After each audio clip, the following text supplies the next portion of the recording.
little town just outside of Austin.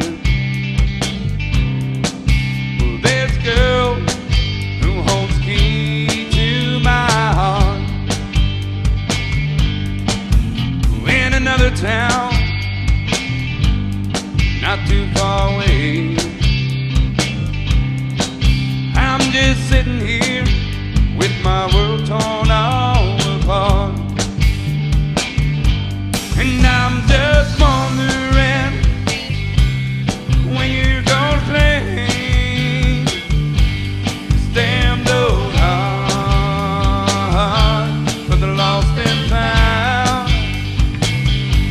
Yeah, I'm just wondering, girl, when you're gonna claim this damn old heart for the lost and found.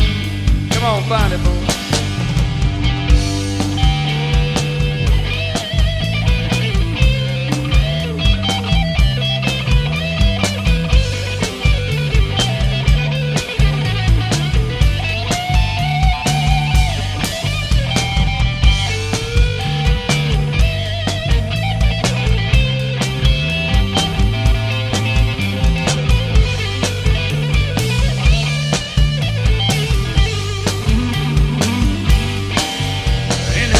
Town just outside of Austin, she's so close to me, but our hearts are far apart. Here in my little town, you know it's not too far away. Just knowing she's so close causes pain in my heart. And I'm just wondering when you're gonna play this damn old heart for the lost and found. Hey, I'm just wondering, girl, when you're gonna play this damn old heart for the lost and found. Yeah, this damn old heart for the lost and found.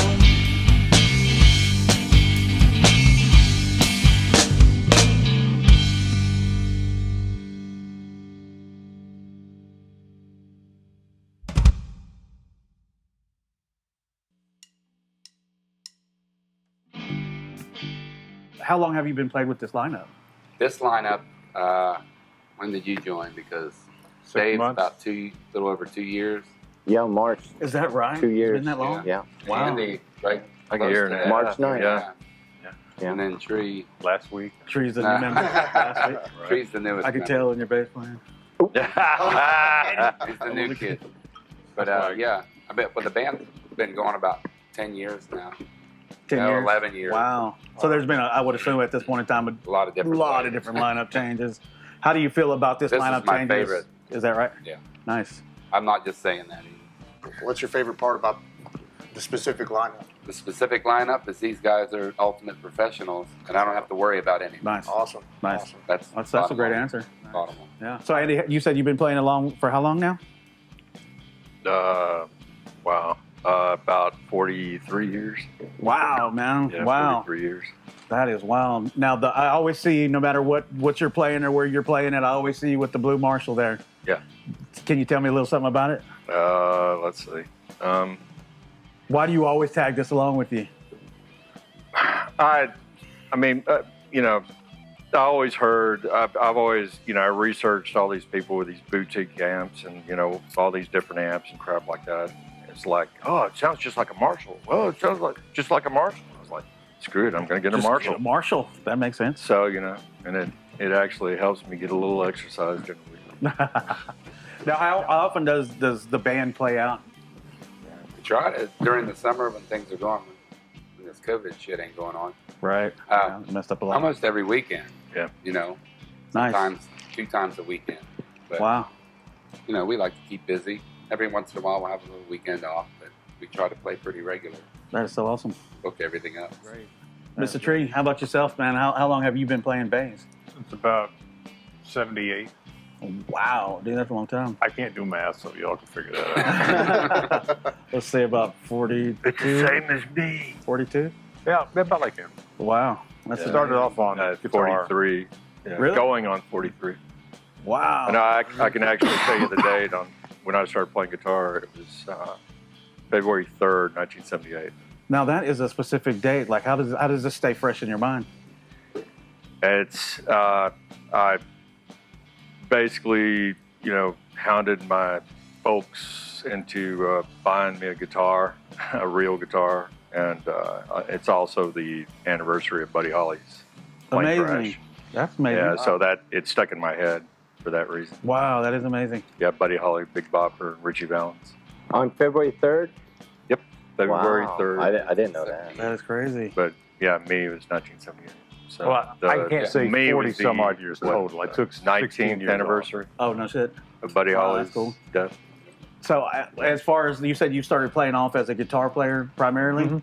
Now, do you still dabble in that, or do you just stick to bass at this moment? I play when I can, Nice. but there's a lot more work being a bass player. Oh, I can vouch for that one. Yeah. Yeah. What about you, Mr. Trueblood? You've been playing drums for a long time, as far as I know. Yeah, I have. Probably about the same time frame, I think. But ironically, when Andy said February 3rd, 1978, is my actual ETS date when I got out of the Army. Wow. February 3rd, Wow. 1978. There's a little bit of Wow. magic working here. Cool. Isn't that crazy? Yeah, it's wild. That is pretty wild. So, what does February 3rd mean to you? Come on, come on. Day after February 2nd. Day after Groundhog Day. Oh, magical. I don't even know that. The project has always been named the Back Creek Band. in some Originally, form? it was just called the Back Creek Band because me and my twin brother kind of got with a bunch of guys. And started the band, and we didn't know what to name it. Well, they already had a band. We answered a Craigslist ad. Me and my brother went over there. He played steel guitar, and I was singing. I used to be a drummer, but not a good one like him. But, I used to play drums in bands with my dad and whatnot, other different bands. But we answered a Craigslist ad, went over there, tried out for them. Hey, you guys are in the band, but we want you to take over the band. We have no one that's the front man, the leader. Really? So that's what they put on me, and they said, well, now you got to name it. So we're thinking on the way back from our initial practice, rehearsal, I guess, interview, on the way back from that, my brother was like, hey, we grew up, people name stuff after roads and different things like that. We grew up on Back Creek Road in Champion, Pennsylvania. So Nice. we called it the Back Creek Band. That's pretty cool, yeah. It kind of evolved after that because it kind of out of frustration, it was like, I lose this guy, I lose that guy, I lose this guy. I said, well, it can be the Back Creek Band without me, but it's not the same because Wow, I was the yeah, front guy. I So I get just that. said, I would just throw my name in front of it because at that point I was frustrated. Everyone else was plug and play. I hated not having a good group of guys like I have now that are not plug and play. They're not replaceable. I know that the last lineup had a keyboardist. Yes. Are y'all intending on, I know they're hard to find, but are y'all intending on bringing that back in? No. Give Andy I a little bit of a break? No, I like keeping Andy busy, and I think it sounds good the way it is. That sounds great. Yeah, absolutely. In your experiences as a musician throughout your years, what would you guys say is like your best experience, the greatest thing that ever happened to you, and then in the same turn, the worst?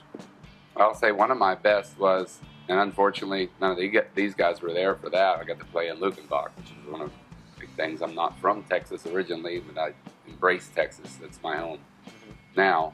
And, I'm a country guy at heart. I grew up, my dad was in a country band for years, and I love, Willie Whalen, Merle Haggard, all them guys and stuff like that. So Lukenbach was on the bucket list.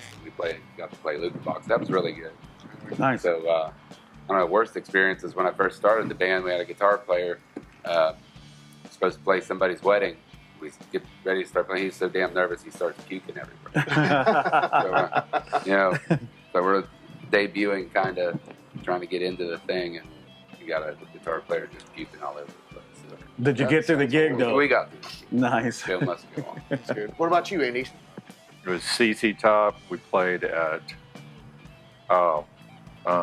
what's it called again? In Hippodrome? Waco, the Hippodrome. Thank you. I remember that. Yeah, I remember that. Hippodrome. That Pretty awesome. place was built like in 1918 or something like that, and the sound in that place was incredible. I felt like I felt like I couldn't hit a bad note. And Nice. everything just it was just so good. It was Nice. such a good experience. Now you got me on the worst gig. I tell you, this is one experience we had. I had a lead singer. We're right in the middle of a song, and he looks down. He stops playing, and beautiful Stratocaster throws it on the ground, pops the neck. He says, "I'm tired of playing these honky tonks," and runs out. Wow. Yeah, and I'm standing there next to the bass player, and I look at him and go, "You know any Zeppelin?" Show must go on. Yeah, right. Let's go on. Mr. Trey, I know you got a story to tell there. Probably the best one was when we opened up for a lot of big acts in the 80s. Probably the best one was we opened up for Night Range out to Bell County. And it was great. We were playing our own stuff. It was great to see the kids in the audience singing our stuff back to us. Wow. Yeah, that is good. And they look at the singer like, and hearing my bass bounce off the wall as the stage would move. Like, yeah, this is it. Nice. The worst one, we got fired in about 30 seconds. We showed up to this place, and the guy who was leading the band at that point is a pickup band, and I guess he booked us in our own place. Oh, no. So we got about 30 seconds into the first song, and everyone comes up, get out. Wow. Like, do we get paid? Get out. Yeah, that's got to be terrible. And I was like, great, I drove all the way down here for nothing. Oh, my goodness. It happened. Mr. Dave, I know you got stories to tell. Oh no, No, you do. Well, I remember when I was with Mary Jo Pierce in the Precious Few. She's the one that did the Star Search.